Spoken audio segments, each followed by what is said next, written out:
حضرت داتا گنج بخش رحمت اللہ علیہ کے مرتبے اور شان کا اندازہ اس بات سے لگایا جا سکتا ہے کہ جب حضرت خواجہ معین الدین چشتی رحمت اللہ علیہ نے آپ کے مزار پر چلہ کشی کی اور ہندوستان روانگی کے لیے آپ سے اجازت طلب کی تو آپ حضرت کی پائنتی کی طرف کھڑے تھے۔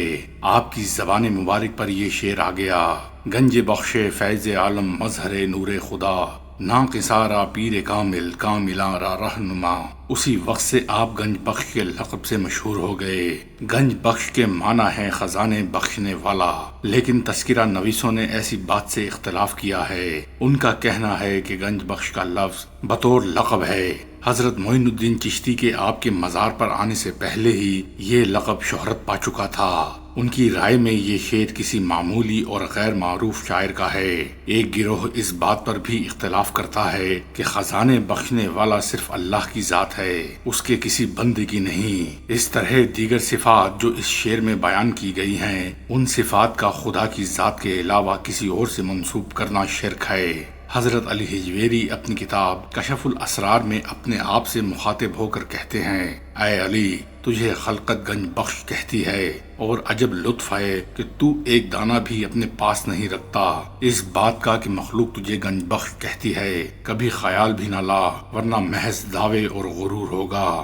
گنج بخش اور خزانے بخشنے والی تو صرف اسی کی ذات ہے جو بے چوں و بے چگون اور بے شک و شبہ مالک الملک ہے۔ اس کے ساتھ شرک نہ کر بیٹھنا، ورنہ زندگی تباہ ہو جائے گی۔ بے شک وہی اکیلا خدا ہے جس کا کوئی شریک نہیں۔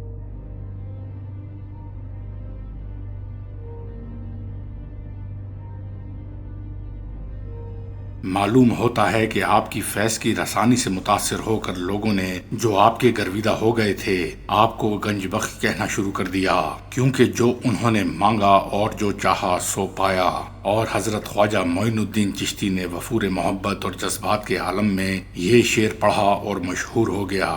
گنج بخش کا لقب آپ کو زیبا ہے، کیونکہ آپ نے پوری زندگی علم و عرفان کا جو خزانہ لوگوں میں تقسیم کیا ہے وہ ناقابل بیان ہے، اور آپ کی طبیعت میں سخاوت اور فیاضی کا جذبہ غیر معمولی تھا۔ حضرت بابا فرید الدین گنج شکر، حضرت میاں میر قادری، حضرت شاہ غوث محمد قادری لاہوری، حضرت خواجہ معین الدین چشتی اجمیری جیسے جلیل القدر بزرگوں نے آپ کے مزار مبارک پر معتکف ہو کر منازل سلوک اور معرفت الہی حاصل کیا۔ دارا شکوہ نے اپنی تصنیف سفینۃ الاولیاء میں لکھا ہے کہ جو شخص 40 جمعرات کو بلا ناغہ مزار پر حاضری دیتا ہے، اللہ تعالیٰ اس کی ہر حاجت پوری فرماتا ہے۔ وصال کے بعد اولیاء کرام کے فیض و برکت کا سلسلہ جاری و ساری رہتا ہے۔ یہ بات کتاب و سنت سے درست تسلیم کی جاتی ہے۔ حضرت علی حجویری نے اپنی کتاب کشف الاسرار میں شیخ حسام الدین لاہوری کا ذکر کیا ہے۔ آپ لکھتے ہیں کہ میں نے شیخ حسام الدین لاہوری سے سنا ہے کہ اگر کوئی شخص اپنے ماں باپ کی قبر کو سجدہ کرے گا تو کافر نہیں ہوتا، اور اگر کسی مشکل وقت میں ماں باپ کی قبر پر یہ دعا مانگے تو اللہ تعالیٰ اس کی مشکل کشائی فرماتا ہے۔ شیخ حسام الدین اس بارے میں مزید لکھتے ہیں کہ وہ ایک نیک طبیعت بزرگ تھے جنہوں نے 78 برس کی عمر پائی۔ آپ جب حالت نظام شیخ کے پاس پہنچے تو شیخ نے کہا: میری جان، میرے خاتمہ بالخیر کی دعا کر۔ حضرت فرماتے ہیں کہ جب میں نے اس کی آخری سانس میں اس کے منہ پر کان دھرا تو وہ کہہ رہا تھا: الہی تو میرا رب ہے اور میں تیرا بندہ ہوں۔ جب حضرت نے شیخ سے کہا کہ میرے لیے بھی کچھ دعا کیجیے تو آپ نے فرمایا: اے علی حجویری، کسی کو رنجیدہ نہ کر، کوشش کرتے رہو کہ ہر کوئی تجھ سے خوش رہے، جہاں تک ہو سکے احسان کر، مگر بائیں ہمہ کسی کو اپنا دوست نہ سمجھ اور اپنے علم کو برباد نہ کر۔ مال اور اولاد کو فتنہ سمجھتا رہ، جیسا کہ قرآن شریف میں آیا ہے: مال اور اولاد تمہارے لیے فتنہ ہیں، میری طرف دیکھو، میری جانکنی کا وقت ہے، کوئی بیٹا اور کوئی رشتہ دار اس وقت میری مدد نہیں کر سکتا۔ جو کچھ میں نے کیا ہے وہی میرے سامنے ہے اور وہی میرے آگے آئے گا۔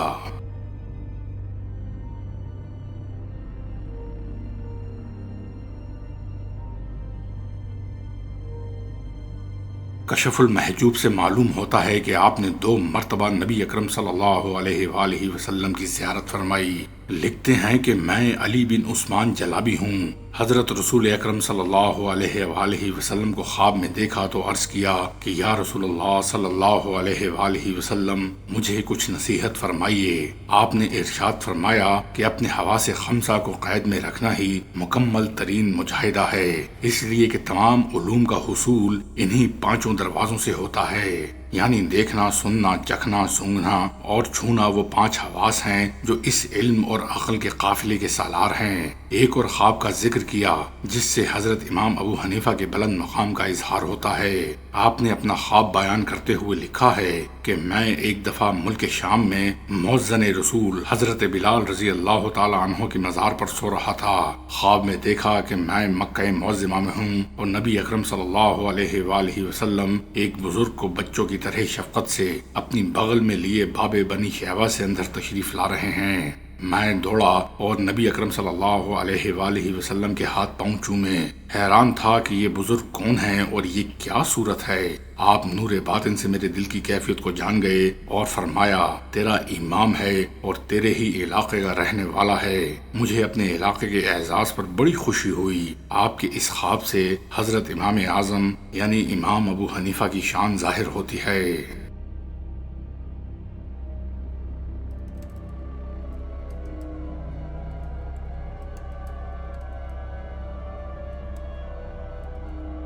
معجزے اور کرامت میں بڑا فرق ہے۔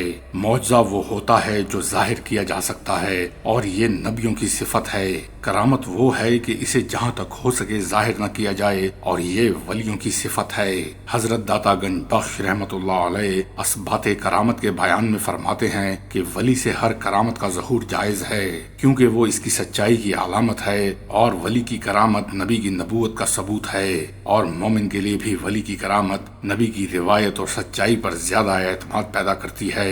لیکن شرط یہ ہے کہ کرامت کا ظہور تکلف اور رعونت سے نہ ہو۔ ولایت اور کرامت خدا تعالیٰ کی بخشی ہوئی عنایت ہے، نہ تو اسے محنت سے حاصل کیا جا سکتا ہے اور نہ چلہ کشی سے۔ یہ کسی ایسے شخص سے بھی ظاہر ہو سکتی ہے جو اسلام کی نعمت سے خالی ہو۔ کشف المحجوب میں آپ لکھتے ہیں کہ ایک مرتبہ آپ شیخ ابو سعید رحمت اللہ علیہ کی قبر پر بیٹھے ہوئے تھے کہ ایک سفید کبوتر آیا اور غلاف کے نیچے جو قبر پر ڈالا گیا تھا چلا گیا۔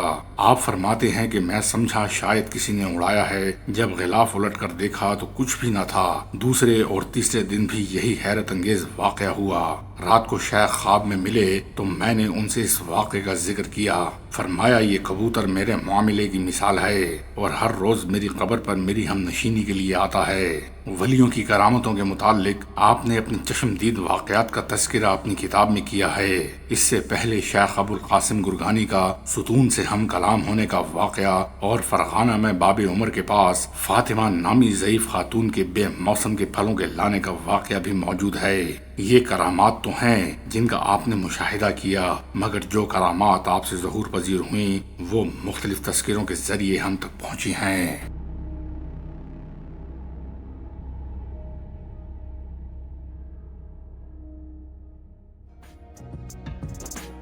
معزز ویورز اور سبسکرائبرز کو کتاب دوستی ناتمام کا سلام سلام سلام۔